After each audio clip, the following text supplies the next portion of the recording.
بسم اللہ الرحمن الرحیم۔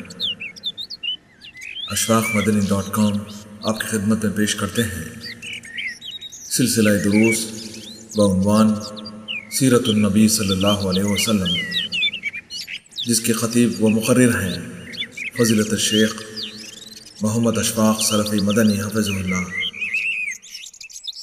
اعوذ باللہ من الشیطان الرجیم۔ هو الذي بعث في الأميين رسولا منهم يتلو عليهم آياته ويزكيهم ويعلمهم الكتاب والحكمة وإن كانوا من قبل لفي ضلال مبين۔ وہی ہے جس نے ان پڑھ لوگوں میں انہی میں سے ایک رسول بھیجا جو انہیں ان کی آیتیں پڑھ کر سناتا ہے اور ان کو پاک کرتا ہے اور انہیں کتاب و حکمت سکھاتا ہے۔ یقیناً یہ اس سے پہلے کھلی گمراہی میں تھے۔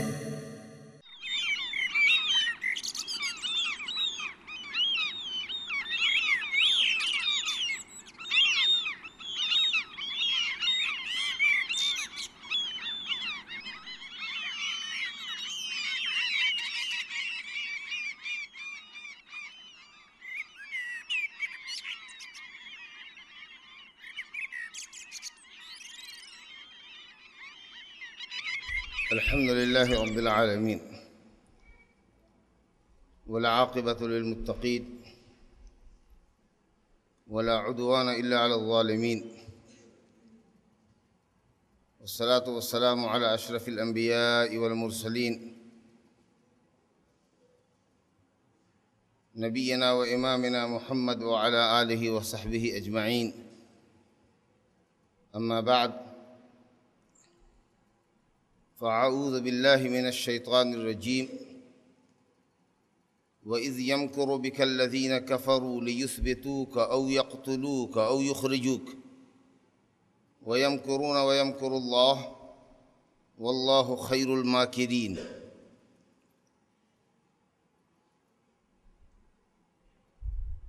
وقال صلى الله عليه وسلم: آية الإيمان حب الانصار، وآية النفاق بغض الانصار۔ محترم حاضرین،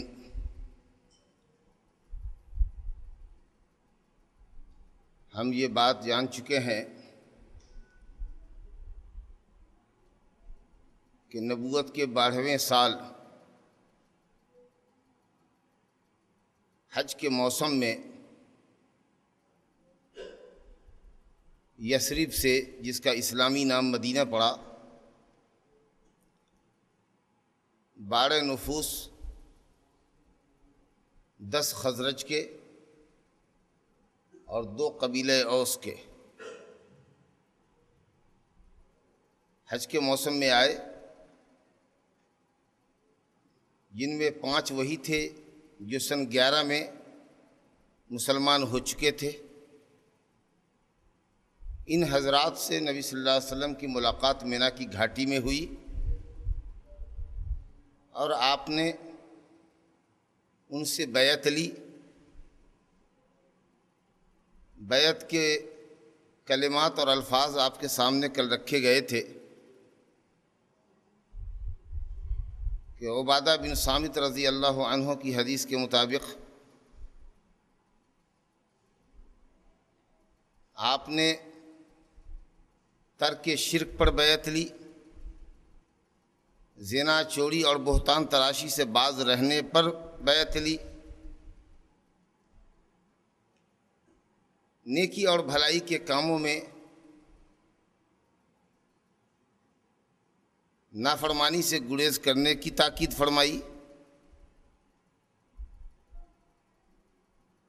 اور بقول امام ابن حجر رحمۃ اللہ علیہ کہ یہ بیعت بعد میں ہوئی ہے، صلح حدیبیہ کے بعد، فتح مکہ کے بعد۔ آپ نے ان سے ایوا اور نصرت پر مدد لی کہ مسلمانوں کو مدینے میں پناہ دیں اور اسلام اور مسلمانوں کی مدد کریں۔ این کان، کوئی بھی بات ہو، جب یہ حضرات جانے لگے تو انہوں نے نبی صلی اللہ علیہ وسلم سے مطالبہ کیا کہ آپ ہمارے لیے ایک معلم ہمارے ساتھ روانہ کر دیجئے جو ہمیں اللہ کی آیتوں کا علم دے اور ہماری دینی رہنمائی کرے۔ گویا آپ نے اپنا سفیر، نمائندہ اور معلم حضرت مصعب ابن عمیر رضی اللہ عنہ کو مقرر کیا۔ وہ مدینہ پہنچے۔ اسعد بن زرارہ رضی اللہ عنہ جو سن 11 میں مسلمان ہو چکے تھے، ان کے مکان پر تشریف فرما ہوئے اور دونوں نے مل کر 12 اور 13 نبوت کے سال میں، یعنی موسم حج 12 سے لے کر 13 تک کے درمیان میں زبردست دعوتی کام کیا،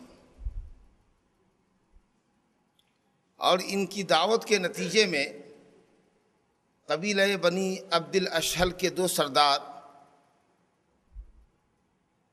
حضرت اسید ابن حضیر اور حضرت سعد ابن معاذ رضی اللہ عنہ، جن کی عظیم دین میں اسلامی خدمت ہے، وہ دونوں مسلمان ہوئے، اور سعد ابن معاذ کے مسلمان ہوتے ہی ان کا پورا قبیلہ اپنے سردار کے کہنے پر مسلمان ہو گیا، سوائے ایک شخص کے جس کا نام اسیرم تھا۔ وہ تیسرے سال، ہجرت کے تیسرے سال جنگ احد کے موقع پر مسلمان ہوئے اور جنگ احد میں شریک ہو کر جام شہادت نوش کیا، ایک نماز بھی اللہ کے واسطے نہیں پڑھی اور جنت میں گئے، شہید فی سبیل اللہ کی موت ان کو ملی۔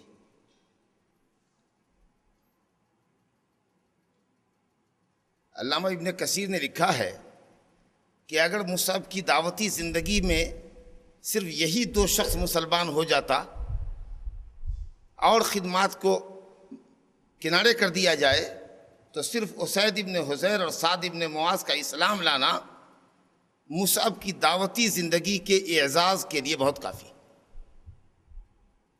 کیونکہ ان دونوں حضرات کی بڑی عظیم اسلامی خدمات ہیں۔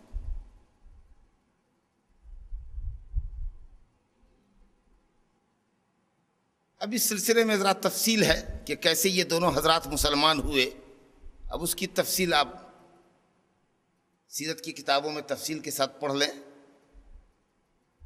بس اللہ رب العالمین کی آیات اور اس کی اثر آفرینی اور اثر انگیزی، دونوں حضرات نے جب قرآن سنا مصحف کی زبانی، تو قبل اس کے کہ وہ کچھ بولیں، چہرے کے ہاؤ بھاؤ سے، اتار چڑھاؤ سے دیکھنے والے نے، وہاں موجود اسعد بن زرارہ نے سمجھ لیا کہ یہ آدمی کلمہ پڑھ لے گا۔ اور جب تلاوت ختم ہوئی تو کہا کہ تمہارے دین میں داخل ہونے کا طریقہ کیا ہے؟ تو کہا غسل کر لو، کپڑا بدل لو، کلمہ پڑھ لو، 2 رکعت نماز پڑھ لو، اور اس طریقے سے الحمدللہ یکے بعد دیگرے دونوں مسلمان ہوئے۔ تفصیل میں جانا نہیں چاہتا ہوں۔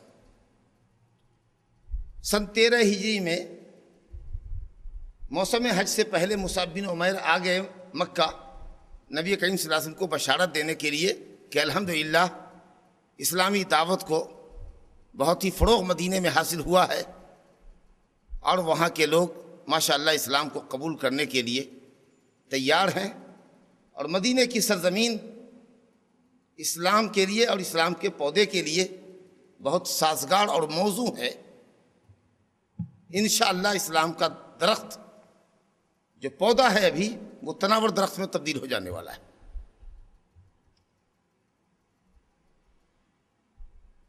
سن 13 ہجری میں، سن 13 نبوت کے سال، ذرا غور فرمائیے، مسلمانوں کا ایک بڑا وفد مدینے سے چلا۔ 70 سے زائد افراد تھے، جیسا کہ میں نے کل عرض کیا تھا۔ 73 مرد تھے، 2 عورتیں تھیں، کل 75 بندے تھے، اور اپنے قبیلے کے اور دیگر مشرکین کے ساتھ آئے۔ آنے کے بعد نبی کریم صلی اللہ علیہ وسلم سے گفتگو شروع ہوئی، ملاقات کا ایک وقت ٹھہرا کہ منی کی گھاٹی میں جو جمرۃ العقبہ ہے، بڑا پیلر جس کو پہلے 10ویں تاریخ کو کنکری ماری جاتی ہے، جو بالکل پچھم طرف ہے، مینا سے دور ہے.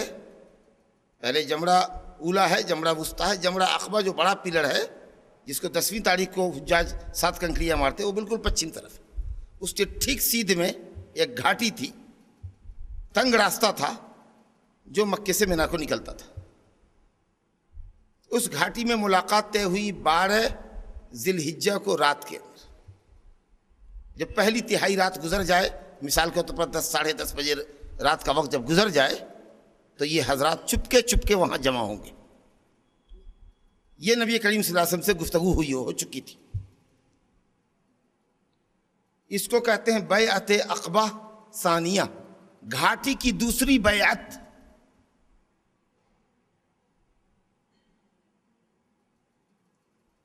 چپکے بالکل خاموشی کے ساتھ، نہایت دبک کر کے، جیسے چڑیا اپنے گھونسلے سے دبک کے نکلتی ہے، یہ حضرات جو اپنے خیمے کے مشرکین کے ساتھ سوئے ہوئے تھے، یہ 75 حضرات نے آہستہ آہستہ چادر بدن سے ہٹائی، نہایت خاموشی کے ساتھ نکلے کہ بغل کے ساتھی کو بھی جو مشرک ساتھ میں سویا ہوا تھا اس کو پتہ نہ چلے. اور وعدے کے مطابق عقبہ میں گھاٹی میں پہنچ گئے. 75 افراد وہاں جمع ہو گئے. تھوڑے انتظار کے بعد نبی صلی اللہ علیہ وسلم تشریف لائے. ان کے ساتھ ان کے چچا عباس بن عبد المطلب بھی تھے، جو ابھی تھے کافر، لیکن جان رہے تھے کہ ہمارا بھتیجا مدینہ جانے کے لیے بیاکل ہے، مدینے والوں سے جا ملنا چاہتا ہے. تو کچھ یقین اور اعتماد حاصل کرنے کے لیے اور پختہ ایگریمنٹ لینے کے لیے انہوں نے کہا کہ بھتیجے سے کہ میں بھی چلتا ہوں، ذرا ان لوگوں کو کھنگال لوں گا، پھر آپ کو میں مشورہ دوں گا کہ آپ جائیں یا نہ جائیں. اطمینان اور اعتماد حاصل کرنے کے لیے وہ آئے تھے. جب مجلس بیٹھی، حضرت عباس بن عبد المطلب گویا ہوئے، کہا یثرب والو، محمد صلی اللہ علیہ وسلم کا جو مقام ہے مکے میں اور ہم لوگوں کے درمیان وہ آپ کو پتہ ہے. ان کو اپنے قوم میں اب ایک طرح کی حفاظت اور عزت بھی مل چکی ہے، مگر یہ آپ سے ملنا چاہتے ہیں، آپ کے گھر جانا چاہتے ہیں، آپ کے شہر میں جا کے رہنا چاہتے ہیں. تو اگر آپ ان کے ساتھ پوری وفاداری کریں گے، ان کی نصرت و حمایت کریں گے، جو عہد و میثاق آپ کرنے والے ہیں اس کو پورا کریں گے، ہر طرح کی قربانی دینا پسند کریں گے، تب تو ان کو لے جائیے. اور نہیں تو یہ جس حال میں ہے بہتر ہے. ایسا نہ ہو کہ لے جاؤ اور لے جانے کے بعد پھر ان سے بے وفائی کرو. اس سے اچھا ہے کہ ابھی انکار کر دو. لیکن بلا لینے کے بعد بے وفائی، یہ درست نہ ہو. یہ جب کہہ کے چپ ہو گئے تو جو حضرات تھے خزرجی اور اوس کے حضرات مدینہ والے، انہوں نے کہا یا رسول اللہ آپ فرمائیے. آپ نے اللہ رب العالمین کی آیات تلاوت کی، اللہ سبحانہ و تعالیٰ کے دین کی طرف دعوت دی، اللہ رب العالمین کے وعدے اور وعید کی آیتیں پڑھی، ایمان پر ثبات قدمی کی تلقین فرمائی، اور اس کے بعد فرمایا کہ مجھ سے بیعت کرو. حاضرین نے کہا کس بات پر؟ کہا علی السمع والطاعہ فی النشاط والکسل، چستی میں اور سستی میں، دونوں ہی حالت میں باتوں کو سنو گے اور مانو گے.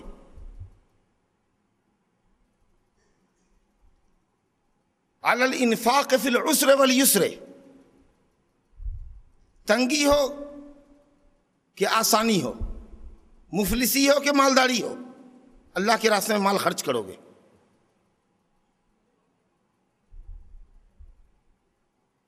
بیعت کرو علی الامر بالمعروف والنہی عن المنکر، بھلائی کا حکم کرو گے، برائی سے رکو گے اور دوسروں کو روکو گے. اس بات پر بیعت کرو کہ اللہ کے دین کے لیے اٹھ کھڑے ہوگے اور کسی ملامت گر کی ملامت کی پرواہ نہ کرو گے. اور میں تمہارے پاس اگر یثرب میں آیا تو تم میری مدد کرو گے اور مجھ سے ایسے ہی ڈیفنس اور دفاع کرو گے جس طریقے سے تم اپنی جانوں سے، اپنی بیوی اور اپنے بیٹوں کی جانوں سے دفاع کرتے ہو. جس طرح تم اپنی جان کی حفاظت کرتے ہو، بیوی بچوں کی جان کی حفاظت کرتے ہو، اسی طریقے سے میری جان کی حفاظت کرنی ہوگی. برا ابن معرور نے ہاتھ پکڑ لیا کہ بیعت کرتا ہوں. ایک صاحب ہیں ابو الہیثم ابن تیہان، انہوں نے کہا رکیے یا رسول اللہ، آپ یثرب آئیں گے اور آپ جانتے ہیں کہ ہمارا یہودیوں سے معاملہ ہے، معاہدہ ہے، ہم آپ کی خاطر یہودیوں سے معاہدہ توڑنے جا رہے ہیں. کہیں ایسا تو نہیں ہوگا کہ اگر آپ کو اور آپ کے دین کو غلبہ مل جائے، غلبہ نصیب ہو جائے تو آپ واپس لوٹ کر اپنی قوم میں چلے آئیے گا اور ہم کو مدینے میں ایسے ہی چھوڑ دیجیے گا؟ آپ مسکرائے. آپ نے کہا بالکل ایسا نہیں ہوگا، ہرگز ایسا نہیں ہوگا. آج سے میرا خون تمہارا خون، تمہارا خون ہمارا خون. تم جس سے جنگ کرو گے اس سے ہم جنگ کریں گے، جس سے تم سلوح کرو گے اس سے میں سلوح کروں گا.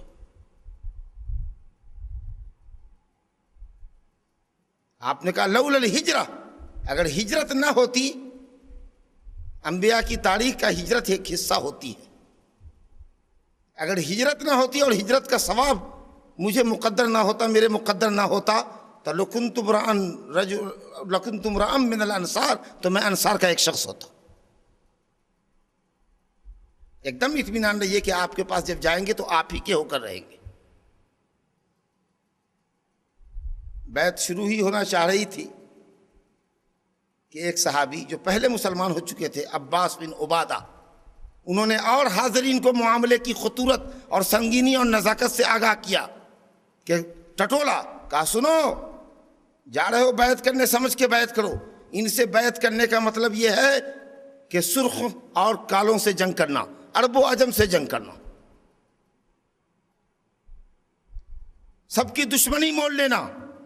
ایسا نہ ہو کہ جب تمہارے اموال ان کی راہ میں ختم ہو جائیں اور تمہارے شرفاء کی گردنیں کٹ جائیں تو ان کی نصرت اور حمایت سے ہاتھ اٹھا لینا کہ اس آدمی کی کیا ہم نے مدد کی کہ ہم تو سب کچھ لوٹا گئے. اگر لائف میں بائی دی وے ایسا ہوا اور غداری کرنے کا مزاج بنتا ہو تو لے جانے سے پہلے ابھی انکار کر دو. کہا نہیں، ہماری جانیں چلی جائیں، ہمارے مال قربان ہو جائیں، جو بھی قربانی دینی ہوگی دیں گے، لیکن آپ کے ہاتھ پر بیعت کریں گے اور اس سے اب کوئی سمجھوتا کرنے والے ہم لوگ نہیں ہیں. اب اور کیا بات رہ گئی تھی؟ لیکن پھر اسد بن زرارہ جو ان تمام حاضرین میں مردوں میں سب سے عمر میں چھوٹے تھے لیکن ان کی دعوتی زندگی بہت کامیاب گزری تھی، مصعب بن عمیر کے ساتھ بڑا اچھا کارنامہ مدینے میں انجام دے چکے تھے، انہوں نے کہا ذرا مجھے بھی بولنے دیجئے. وہ یہ کہ پھر آپ لوگ غور کر لیجئے، کوئی زور زبردستی نہیں ہے، آپ حضرات غور کر لیجئے. ان کو لے جانے کا مطلب یہ ہے کہ پورے عرب سے دشمنی مول لینا، آپ کے خلاف تلواریں اٹھیں گی، بڑا خون خرابہ ہوگا، بہت خسارے ہوں گے آپ کے. خوب اچھی طریقے سے سوچ لیجیے. لوگوں نے کہا اسد اپنا ہاتھ ہٹاؤ، بیعت کرنے دو، اب 1 منٹ اور صبر نہیں کر سکتے ہم. اسد ابن زرارہ نے پہلے بیعت کی، اس کے بعد صحابہ نے باری باری سے بیعت کی اور دعوت دے دی گئی کہ آپ اب مدینہ تشریف لے آئیں، ہم لوگ آپ کی جان کی حفاظت ایسے ہی کریں گے، اس سے بڑھ کر کریں گے جتنی کہ ہم اپنی جان کی، اپنی بیوی اور بچوں کی جان کی حفاظت کرتے. یہ تھی بیعت عقبہ ثانیہ. اس میں تھے کعب بن مالک انصاری رضی اللہ عنہ، اس بیعت میں شریک تھے. یہ کہتے ہیں کہ یہ بیعت کوئی معمولی بیعت نہ تھی، یہیں سے نبی کریم صلی اللہ علیہ وسلم اور آپ کے صحابہ کرام کے لیے ہجرت کی راہ کھلی. مدینہ میں ان کو آنے کی دعوت دی گئی، جہاں سے اسلام کی ترقی اور اسلام کے پھیلاؤ کا دور شروع ہوا۔ بدر جو اسلام کی سب سے پہلی فیصلہ کن لڑائی ہے، وہ بھی گویا کہ اسی بیعت عقبہ ثانیہ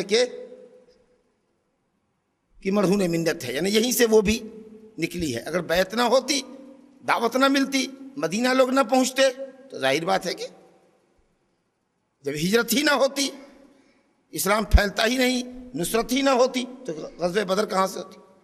تو کعب بن مالک کہتے ہیں کہ گو کہ میں جنگ بدر میں شریک نہیں ہوا، لیکن اگر کوئی یہ کہے کہ جنگ بدر کے بدلے میں عقبہ ثانیہ کی بیعت کا سودا کر لو، تو میں سودا نہیں کروں گا، کیونکہ کسی طریقے سے بھی بیعت عقبہ ثانیہ میں شرکت ہماری بدر کی شرکت سے کم نہیں ہے۔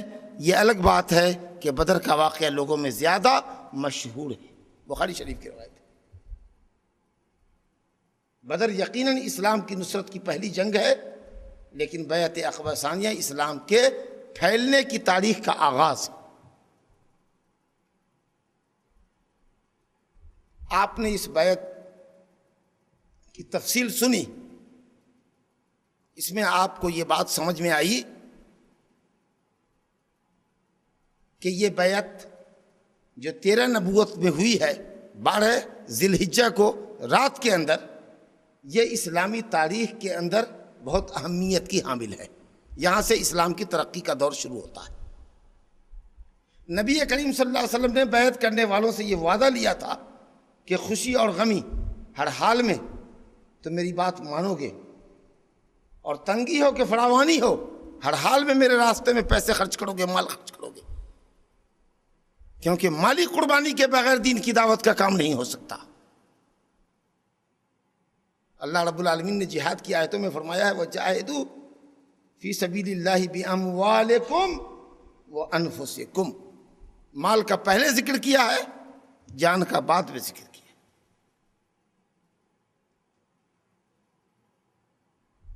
امر بالمعروف اور نہی عن المنکر کی اہمیت کا اندازہ ہوا کہ تم میں کا ہر آدمی جس بھلائی کو جانتا ہے اس خیر کو دوسروں تک پہنچائے، اور شریعت کی نگاہ میں جو چیز بری ہے، غلط ہے، منکر ہے، خلاف شرع ہے، اس سے خود بھی باز رہے، دوسروں کو بھی باز رکھے۔ دعوت کی اہمیت کا پتہ چلا، اور قربان جائیے انصار کی نصرت و حمایت پر کہ جنہوں نے سارے عرب سے دشمنی مول لے لی، لیکن اسلام اور پیغمبر اسلام کے ساتھ جو نصرت اور حمایت کا وعدہ کیا تھا، پختہ وعدہ، اس وعدے پر پوری زندگی کاربند رہے۔ یہی وجہ ہے کہ نبی صلی اللہ علیہ وسلم نے سرٹیفکیٹ دی، علامت الایمان حب الانصار، ایمان کی پہچان یہ ہے کہ انصار سے محبت کی جائے، اور جو انصار مدینہ سے محبت نہیں کرتا سمجھو کہ وہ منافق ہے۔ اتنی عظیم قربانیوں کے نتیجے میں بھی اگر آپ کو اوس اور خزرج کے مسلمانوں سے، صحابہ کرام سے محبت نہ ہو، تو اس کا مطلب یہ ہے کہ آپ منافق ہیں۔ بیعت ہو گئی، نبی کریم صلی اللہ علیہ وسلم نے صحابہ کرام کو اجازت دے دی کہ اب آپ حضرات اپنی اپنی سہولت کے مطابق مدینہ جائیں۔ میں ذرا اس کی تفصیل میں جانے سے پہلے یہ بتاتا چلوں کہ جب گھاٹی میں بیعت مکمل ہو گئی اور اب لوگ وہاں سے بکھرنا ہی چاہتے تھے، اپنے اپنے خیموں میں جا کر سونا ہی چاہتے تھے، کہ شیطان کو یہ خبر لگ گئی اور اس نے گھاٹی کے سرے پر چڑھ کر کے بہت زور سے آواز دی، جو شاید مکے والوں نے اتنی اونچی آواز کبھی نہ سنی تھی، کہ اے قریشیو، محمد کچھ بددینوں کے ساتھ مشورے کر رہے ہیں، وعدے کر رہے ہیں، اور تمہارے خلاف جنگ کے لیے متحد ہو رہے ہیں۔ جب تک کوئی پیچھا کھڑے یہ حضرات سو گئے تھے، صبح ہو کر اکابر مجرمین کا ایک بڑا وفد ان خیموں کا چکر لگا رہا تھا، مشرکین سے ملاقات کر رہا تھا کہ سنا ہے کہ آپ حضرات محمد کو ہمارے یہاں مکے سے لے جانے آئے ہیں، ان کے ہاتھ پر بیعت کر کے ہم سے جنگ کرنا چاہتے ہیں۔ آپ حضرات جانتے ہیں کہ آپ لوگ اوس اور خزرج کے قبیلے والے ہیں، عرب کے کسی قوم سے جنگ ہم کو اتنی مکروہ اور ناپسند نہیں ہے جتنی کہ آپ سے، یعنی ہم آپ سے جنگ کرنا ہی نہیں چاہتے، پھر آپ کس طریقہ سے دوستی کی پیٹھ میں خنجر چبھونے کے لیے آئے ہیں؟ انہوں نے کہا نہیں، بالکل نہیں، کوئی بات ہی نہیں ہے، کیونکہ مشرکین کو تو پتہ تھا نہیں۔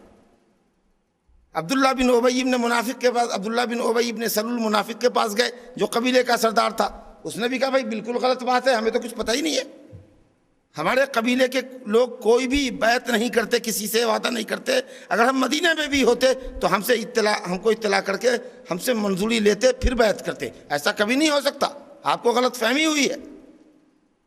ہم مسلمان ایک دوسرے کو کنکھیوں سے دیکھ رہے ہیں اور کہہ رہے ہیں چپ سادھے رہو، یہاں تک کہ وہ چلے گئے اور بات دب گئی۔ جب قافلہ وہاں سے حج کر کے نکل گیا، اکثر لوگ پہنچ گئے اپنے گھر، تو کھلبلی تو مچی تھی ہی، ان لوگوں نے پیچھا کیا، بات کو معلوم ہوا کہ ہاں بیعت تو ہو گئی تھی، یہ ہمارے الگ بات ہے کہ مشرکین کو خبر نہیں تھی، پیچھا کیا، سعد بن عبادہ پکڑے گئے، ان کو پکڑ کے باندھ کے لائے، پھر جبیر بن مطعم اور حارث وغیرہ نے اس میں پڑھ کر کے ان کو چھوڑایا۔ اس طریقے سے یہ معاملہ تھا۔ اس شیطان مردود نے یہاں غداری کی، جس طریقے سے جنگ احد میں بھی اس نے غداری کی، وہ کئی موقعوں پر مسلمانوں کے خلاف مشرکین کا مددگار رہا، لیکن اللہ نے اس کو منہ کی کھلائی۔ آپ نے کہا مردود شیطان، میں تیرے لیے عنقریب فارغ ہوتا ہوں، تم سے ابھی جلد ہی نپٹوں گا میں۔ آپ نے صحابہ کرام کو بہرحال اجازت دے دی کہ جائیں۔ لوگ نکلے، تکلیفوں کو سہ کر، اندھیروں میں بال بچوں کو قربان کر کے، جو کچھ لے جا سکتے تھے لے گئے، نہیں لے گئے تو اپنی جان لے کے گئے۔ اسی میں آپ کو یہ بھی معلوم ہے کہ ابو سلمہ ہجرت کرنے والے پہلے آدمی تھے، بیوی بچوں کے ساتھ جا رہے تھے، قبیلے والے نے کہا کہ تم تو جا رہے ہو مگر ہماری بیٹی کہاں لیے جا رہے ہو، تم خود جاؤ، ہماری بیٹی چھوڑ کے جانا، بیوی چھوڑ کے جانی ہو۔ زبردستی بیوی چھین لیا، بچہ چھین لیا، چلے گئے اکیلے۔ پھر 1 سال کے بعد ان کی بیوی اتنا روئی دھوئی، پھر ان کو پہنچایا گیا۔ حضرت خباب بن عرت جب چلنے لگے، کہا تم آئے تھے تو مفلس اور قلاش تھے اس شہر کے اندر، اب مال بہت کما کے جا رہے ہو، کہا اگر کل مال دے کر کے چلے جائیں، جتنا کچھ مکے میں کمایا ہے اگر پوری تجوری دے دیں، خالی جان سے جانے دو گے؟ کہا ہاں جانے دیں گے۔ کہا چلو سستا ہے سودا، لے لو پیسے، خالی چلے گئے۔ اس طرح جانے والے گئے، اور تقریباً 2-2.5 مہینے کے اندر میں بیشتر مسلمانان پہنچ گئے، بچ گئے۔ نبی صلی اللہ علیہ وسلم، حضرت ابو بکر رضی اللہ عنہ نے بارہا چاہا کہ یا رسول اللہ آپ ہمیں اجازت دے دیجئے کہ میں ہجرت کر جاؤں۔ آپ کہتے تھے علی رسلک، ذرا بھی ٹھہریے، چاہتے تھے کہ سفر میں رفاقت رہے۔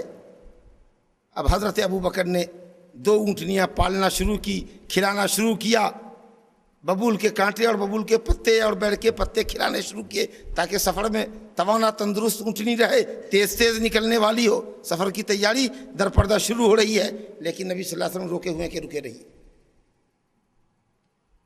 اللہ رب العالمین نے آیت اتار دی تھی، وَقُلْ رَبِّ أَدْخِلْنِي مُدْخَلَ صِدْقٍ وَأَخْرِجْنِي مُخْرَجَ صِدْقٍ وَاجْعَلْ لِي مِن لَّدُنكَ سُلْطَانًا نَصِيرًا، کہ اللہ تعالیٰ خیر کے ساتھ، بھلائی کے ساتھ، سچائی کے ساتھ اس شہر سے نکالیے، یعنی ہجرت کرائیے، اور پھر خیر کے ساتھ، فاتحانہ مسکراہٹوں کے ساتھ اسی مکہ شہر میں داخل کیجیے اور غلبہ اور نصرت نصیب فرمائیے۔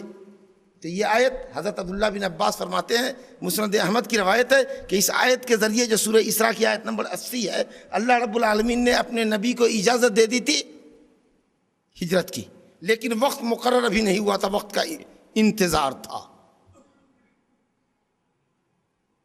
اب مکے والوں نے جب دیکھا کہ سب مسلمان شدہ نکل گئے، چپکے نکل گئے، اور مدینے کی شکل میں ان مسلمانوں کو ایک امر کی سرزمین مل گئی،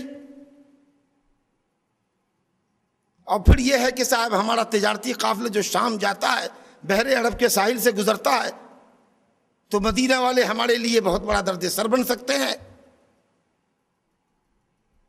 اور نبی صلی اللہ علیہ وسلم اگر چلے گئے مدینہ تو وہاں ان کی بڑی فوجی طاقت بن جائے گی، تو ہم تو کہیں کے نہیں رہیں گے۔ لہٰذا اب تک کی سب سے اہم فیصلہ کن میٹنگ، ہائی پروفائل میٹنگ قریشیوں نے دارالندوہ میں، جو قصی ابن کلاب کا مکان تھا، جس کے اندر بہت خاص میٹنگیں ہوا کرتی تھی، جس میں کوئی دوسرا نامزد افراد اور ممبران کے علاوہ نہیں ہو سکتا تھا، وہاں لوگ جمع ہوئے کہ کیا کچھ کیا جائے، کیسے اس سیلاب کو روکا جائے، مسلمانوں کی بڑھتی ہوئی طاقت کے سامنے کیسے دیوار کھڑی کر دی جائے، یہ سوچنے کے لیے بیٹھے۔ وہیں ابلیس مردود پھر دیکھو کس طریقہ سے حضرت آدم اور آدم کی ذریت اور مومنین کا یہ دشمن ہے، شیخ نجدی کی شکل میں وہاں وارد ہوا۔ نجد کے لوگ بڑے عقل مند، صاحب الرائے مانے جاتے تھے، ریاض وغیرہ کی طرف کے لوگ۔ اسی ابا جبہ میں وہ بزرگ کی شکل میں آیا، لوگوں نے کہا آپ کون؟ کہا میں جا رہا تھا، سنا کہ بڑی خاص میٹنگ آپ لوگوں کی ہونے والی ہے، تو میں بھی شریک ہو گیا کہ سنوں کیا کہتے ہیں، میں نجد کا رہنے والا ہوں، مکہ اور اس کے اطراف اور مدینہ وغیرہ، یمبو وغیرہ کے ساحلی علاقے کا جو تہامہ کا علاقہ کہلاتا ہے، اس طرف کا اگر کہتا تو یہ مکے والے سمجھتے تھے کہ ان لوگوں کو محمد سے تھوڑی سی دلچسپی ہے، ہمدردی ہے، سافٹ کارنر ہے ان کے اندر، لیکن نجدی لوگ دور کے ہیں، ان کے اندر محمد کے تئیں کوئی ہمدردی نہیں ہے۔ اس لیے اس مردود نے یہ کہا کہ میں نجد کا شیخ ہوں، اور اگر مناسب ہوا تو کوئی مشورے بھی آپ کو دوں گا، بوڑھا آدمی ہوں، تجربہ کار ہوں، مشورہ دوں گا۔ بیٹھک ہوئی، موضوع آیا ٹیبل پر سامنے، سب نے اپنی اپنی رائے دی۔ ابو البختری بن ہشام نے یہ کہا کہ میں یہ چاہتا ہوں کہ اس کو قید کر دیا جائے، موٹی موٹی زنجیریں پہنا کر گھر کے اندر بند کر دیا جائے۔ اس بڈھے نے کہا کہ اس سے کیا ہوگا، تم بند کر دو گے، اس کے قید خانے سے باہر آواز جائے گی، اس کے ساتھیوں کو پتہ چلے گا کہ کس مکان میں تم نے قید کیا ہے، متحد ہو کر کے قید خانے پر حملہ کریں گے، چھوڑا کر لے جائیں گے، تم کو مار بھی ڈالیں گے۔ جب لیڈر قید ہوتا ہے تو اس کے فالوور اور اس کی محبت میں پاگل ہو جاتے ہیں، ایسی غلطی مت کرنا۔ واہ، دیکھیے کتنی دور کی بات کہتا ہے، شیطان مردود ہے نا، کھوپڑی تو بھائی ہی ہے، جتنی فسادی کھوپڑی ہوتی ہے سب شیطانی کھوپڑی ہوتی ہے۔ کہا لیڈر کو قید کر دو گے تو ان کے فالوور قید خانے کی اینٹ سے اینٹ بجا دیں گے، ان کو چھوڑا لے جائیں گے۔ یہ رائے بہتر نہیں ہے۔ ابو الاسود نے کہا تو پھر ایسا کرتے ہیں کہ اس کو اس شہر سے نکال دیتے ہیں۔ کہا یہ تو اور بری بات تم نے کہی، وہ تو جس قبیلے میں جائے گا، جہاں بیٹھے گا وہیں ایک دنیا آباد کر لے گا اپنی۔ کتنی اچھی باتیں کرتا ہے، کتنے میٹھے بول بولتا ہے، اس کے کلام میں کیسی تاثیر ہے، جو ایک مرتبہ سنتا ہے نقد دل ہار بیٹھتا ہے، دیوانہ ہو جاتا ہے اس کا۔ نکال دو گے تو اور گھوم گھوم کر دعوت کا کام کرے گا، تمہارے خلاف تو بڑی طاقت جمع کر لے گا۔ کہا ہاں واقعی اعتراض تو آپ کا ٹھیک ہے۔ تو آخر میں ابو جہل فرعون نے یہ کہا کہ میری رائے ہے جو اب تک یہ نہیں آئی، وہ یہ کہ جتنے لوگ ہم لوگ مختلف قبیلے کے لوگ یہاں بیٹھے ہیں، ہر قبیلے سے ایک ایک نوجوان، خوب بانکا نوجوان، خوبرو نوجوان، طاقتور نوجوان اٹھے، اس کے ہاتھ میں تلوار دی جائے، محمد کے گھر کو گھیر لیں، اس کے دروازے پر پہرا لگاتے ہیں، اور جیسے ہی وہ نکلیں یکبارگی سب لوگ ٹوٹ پڑیں اور اس کا سر قلم کرتے۔ آج کی رات یہ پلاننگ ہو جانی ہے۔ نعوذ باللہ ثم نعوذ باللہ، یعنی ان کے حساب سے نہ بانس رہے گا نہ بانسری بجے گی، جڑ کاٹ دو۔ کہا شیخ نجدی نے کہ ہاں یہ رائے صحیح ہے۔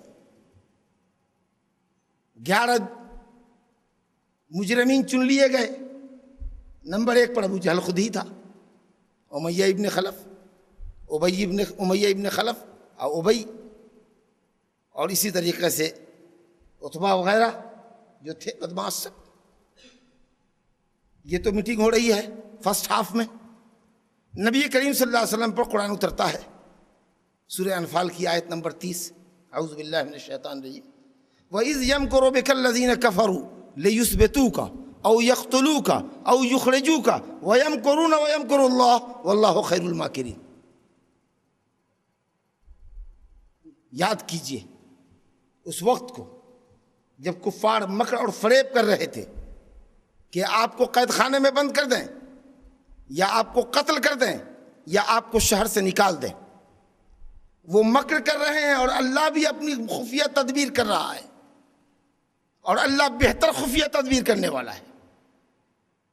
جبریل آ گئے, کہا آج بستر پہ آپ کو سونا نہیں ہے اپنے گھر میں اور آج ہی نکل جانا ہے.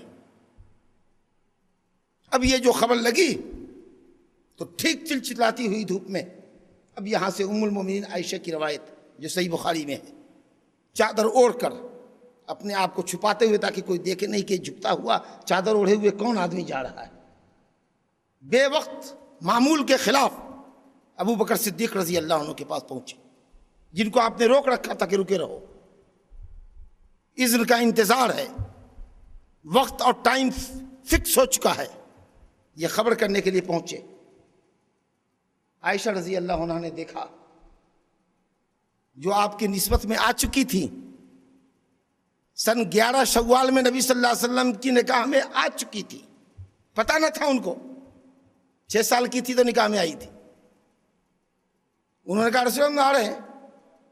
حضرت ابو بکر بھی ہڑبڑائے کہ اس وقت, صبح شام تو آتے ہی ہیں لیکن یہ اس وقت 12-1 بجے کی چلچلاتی ہوئی دھوپ میں, ضرور کوئی نہ کوئی خطرہ ہے, کوئی بات.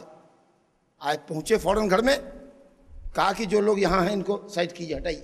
کہا کوئی نہیں, ایک تو آپ کی اہل ہے اور ایک میری بیٹی اسما ہے, سب آپ ہی کے کنبے کے لوگ ہیں, یہ سب رازدار ہیں, ان سے سیکریسی کیا کرنی, کہیے کیا فرمان ہے, کیا حکم ہوتا ہے.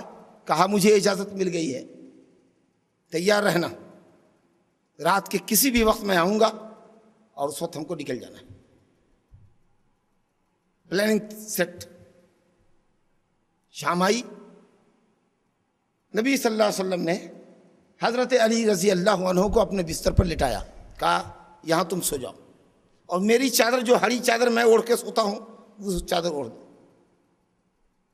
بڑا زبردست کارنامہ ہے حضرت علی کا یہ بھی. 11 تلواریں ایک ساتھ ٹوٹنے والی ہیں اس کھاٹ پر سونے والے انسان کے لیے, اور چادر بھی اوڑھتی ہے وہی جو محمد صلی اللہ علیہ وسلم اوڑھ رہے ہیں, لیکن اللہ پر بھروسہ کرتے ہوئے کہ نبی صلی اللہ علیہ وسلم نے کہا تھا انشاءاللہ کچھ نہیں ہوگا, تم یہاں سو گے. اور یہ مکے والوں کی امانتیں ہیں جو میرے پاس رکھتے ہیں, یہ رکھ لو, جن کی جو موٹری پوٹلی ہے نام لکھا ہوا ہے, کل صبح ان کے حوالے کر دینا. مجھے ایسا ایسا آرڈر ہوا ہے, میں جا رہا ہوں. یہ راز رہے, یہ راز حضرت علی کو معلوم ہے اور آل ابو بکر کو معلوم ہے. بس سلا دیا, نکل گئے. اب مشرکین گھر کو گھیرا میں لیے ہوئے, اب نکلنا ہے اور 11 تلوار لیے ننگی کھڑے ہیں. اللہ رب العالمین جس کو رکھے اس کو کون چکے. اللہ کی خفیہ تدبیر دیکھی. نکل گئے پڑھتے ہوئے وجعلنا من بین ایدیہم ومن خلفہم سدا فاغشیناہم فہم لا یبصرون. وجعلنا من بین ایدیہم سدا ومن خلفہم سدا فاغشیناہم فہم لا یبصرون. سامنے دیوار کھڑی کر دی اللہ نے, پیچھے دیوار کھڑی کر دی, نظر بند ہو گئی, نظر اللہ نے پکڑ لی, صفوں کو چیرتے ہوئے نکل گئے, کنکری آلود مٹی سروں پر جھونکتے ہوئے نکل گئے. پہنچ گئے ابو بکر صدیق کے یہاں, ان کے گھر کے پچھواڑے سے نکلے. ایک آدمی جو وہاں تھا نہیں موجود, غیر متعلق آدمی جو باہر کا تھا, میں سمجھتا ہوں ابلیس رہا ہوگا اور کوئی نہیں رہا ہوگا. وہ مردود پھر آیا, کہا کس کے انتظار میں ہو؟ کہا محمد نکلنے والے. کہا وہ تو نکل گئے. کہا کیا ثبوت ہے؟ کہا سر پہ دیکھو اپنے مٹی جھوکی ہوئی ہے. سب نے ڈالا, دیکھا سب کے سر پڑے, ایک مٹھی مٹی 11 آدمی کے سر میں گھس گئی. ارے ایک مٹھی مٹی تو 1000 لشکر کے آنکھوں میں جھونک دیا نبی صلی اللہ علیہ وسلم نے جنگ بدر میں. اللہ کہتا وما رمیت اذ رمیت ولکن اللہ رمی. وہ مٹھی آپ نے نہیں پھینکی تھی, ورنہ ایک مٹھی مٹی کہاں تک آپ اچھال سکتے تھے؟ وہ تو اللہ نے اچھالا تھا کہ سب کی آنکھ میں پڑی اور سب چودھیا گئے. اللہ کی تدبیر ہے. نکل گئے. جب آئے دیکھنے کے لیے جھانکا کیواڑ پہ تو کہا ارے بیڈ پر تو آدمی سویا ہوا ہے, چادر اوڑھے ہوا ہے. نہیں وہ وہی ہے. انتظار میں بیٹھے رہے. اچھا اٹھتا ہے تو جائے گا کہاں؟ جب صبح ہوئی تو چادر سے اٹھنے والے شخص حضرت علی تھے. دیکھ کے ہکا بکا رہ گئے. اور جب تک صبح ہوئی, جب تک نبی صلی اللہ علیہ وسلم 5 میل نکل گئے اور جا کر غار ثور میں چھپ بھی گئے. معاملہ ختم. مارا پیٹا, ان کو دھمکی آیا کہاں گئے تمہارے ساتھی؟ کہا مجھے نہیں معلوم. بڑی کوشش کی, ہلایا, پتہ نہیں چلا. کہا مگر تم لوگ گھبراؤ گے نہیں, وہ جہاں بھی کہیں گئے مجھے تو نہیں پتا, لیکن تمہاری امانتیں چھوڑ گئے ہیں. یہ مت سمجھنا کہ تمہارا مال و اسباب لے کر گئے. اللہ اکبر. وہ اپنی امانتیں لے لو. 3 دن ٹھہرے اور یہ بھی بعد میں پیادہ حضرت علی ہجرت کرنے کے لیے مدینہ پہنچے. اب نبی صلی اللہ علیہ وسلم پلان کے مطابق جا چکے تھے, غار ثور میں چھپ گئے تھے. جاتے جاتے نہیں چل سکائے آپ, پاؤں زخمی ہو گیا, خون گرنے لگا, پتھر پہ خون کے دھبے پڑ جاتے تو پکڑے جاتے. ابو بکر صدیق رضی اللہ عنہ نے کاندھے پر اٹھا لیا. اور نہایت پرپیچ پہاڑ ہے غار ثور, ایک دم چوٹی پر ٹاپ کے اوپر ابو بکر صدیق رضی اللہ عنہ نے پہنچایا. بڑا پرپیچ راستہ ہے, بڑے بڑے پتھروں کو لانگتے ہوئے وہاں پہنچے. کہا کہ غار میں پہلے مجھے جانے دیجئے, نہ جانے کچھ ہو غار کے اندر تکلیف دہ چیز, ذرا میں اس کو دیکھتا ہوں. صبح ہو چکی تھی, روشنی غار میں داخل ہو گئی تھی. صفائی ستھرائی کی, کپڑے پھاڑ کر کے جو سوراخ تھے منہ بند کیا. 1-2 سوراخ بچا تھا, اس میں اپنا پاؤں ٹھوس دیا, انگوٹھا ڈال دیا, اور آپ کو کہا آپ تشریف لائیے. آپ گود میں سر رکھ کر ابو بکر صدیق کے سو گئے. اب ادھر تو شکار نکل چکا تھا مکے والوں کا, پاگل ہو گئے, ساری پلاننگ فیل ہو گئی تھی. چھان مارا مکے کا چپا چپا, بالائی حصے کو دیکھا, نشیبی حصے کو دیکھا, دور تک مدینے کے راستے میں گھوڑے دوڑا دیے. سمجھ رہے تھے کہ جائیں گے کہ مدینہ جائیں گے, لیکن خوب اچھی حکمت سے آپ نے کی کہ شمال کی طرف, مکے سے شمال کی طرف پڑتا ہے مدینہ. شمال نہ جا کر کے جنوب میں الٹا 5 میل جا کر کے غار میں چھپے تھے, جدھر آدمی کا خیال نہ ہو. یمن کے راستے میں چلے گئے. پھر بھی بھاگتے دوڑتے, قیافہ شناس جو نشان, قدموں کے نشان سے پتہ لگاتے کہ اس راستے سے کون گزرا ہے اور کہاں تک گیا ہوگا, ان کو بھی دوڑایا. اللہ کی شان, غار کے منہ تک جا کر کے پاؤں کے نشان بھی مٹ چکے تھے. یہ لوگ واپس آئے, لیکن کچھ لوگ غار کے اوپر بھاگ رہے تھے, دوڑ رہے تھے, اور پہاڑ کی بلندی کے اوپر چڑھ کر کے دور نظر دوڑا رہے تھے. حضرت ابو بکر صدیق نے نیچے سے دیکھا تو اوپر پاؤں نظر آئے لوگوں کے. کہا یا رسول اللہ, اگر انہوں نے اپنے پاؤں کی طرف دیکھا تو ہمیں دیکھ لیں گے, ہم پکڑے جائیں گے. بہت بے چین ہیں, بہت گھبرا رہے ہیں. کہہ رہے ہیں ابو بکر صدیق کو نبی صلی اللہ علیہ وسلم ڈھارس بتا رہے ہیں, بے چین آدمی کو ڈھارس بتاؤ. کہا لا تحزن لا تحزن ان اللہ معنا. کیوں غمزدہ ہوتے ہو, کیوں گھبراتے ہو؟ اللہ ہمارے ساتھ ہے, اس کے حکم سے نکلے ہیں. کیا اسی لیے کہ اللہ دشمنوں کے حوالے کر دے گا؟ اگر وہ ایسا ہی کرتا تو وہیں حوالے کر دیتا.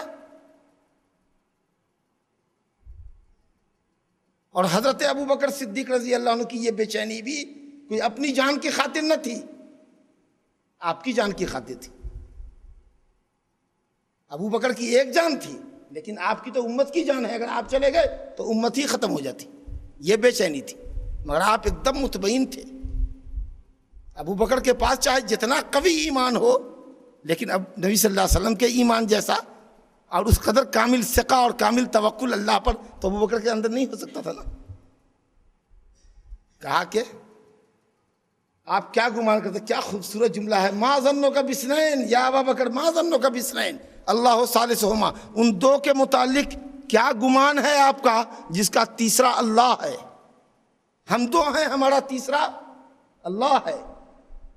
یعنی اس کی نصرت, حمایت, تائید ہم دونوں کے ساتھ. یہاں غور کیجئے گا, یہ نہیں کہا کہ میں اور تم, کہا دو مسلمان, 2 مومن کہ اس کا تیسرا اللہ ہے. ہر مومن جو واقعی مومن ہے اور اللہ پر کامل بھروسہ رکھتا ہے, اللہ رب العالمین ہمیشہ اس کے ساتھ اپنی نصرت اور حمایت کے ساتھ ہے. یہ ایک اصول ہو گیا کہ ہر دو کے ساتھ تیسرا اللہ، ہر ایک کے ساتھ دوسرا اللہ، یعنی مومن ہے تو اللہ رب العالمین کی نصرت اور حمایت آپ کو حاصل رہے گی ہر حال میں۔ اطمینان رکھیے۔ نہیں دیکھا پاؤں، کون قدرت تھی جس نے بچا لیا؟ وہ کس کی نصرت تھی؟ اللہ پاک کی نصرت تھی۔ چند گز کے فاصلے پر شکار ہے لیکن نظر نہیں آ رہا ہے، اور میلوں دوڑ گئے، یہ اللہ کی حفاظت تھی۔ تھک ہار کر کے رہ گئے۔ 3 دن کے بعد آپ کو وہاں سے نکلنا تھا۔ اونٹ حوالے کر دیا گیا تھا ایک راہبر کے، جو پرپیچ راہوں کو جانتا تھا، ساحلی راستوں کو جانتا تھا، جو راستے کاٹ کر کے آدمی کو نکال لے جانے میں ماہر تھا۔ عبداللہ بن عریقط لیثی تھا تو کافر، لیکن قابل اعتماد آدمی تھا۔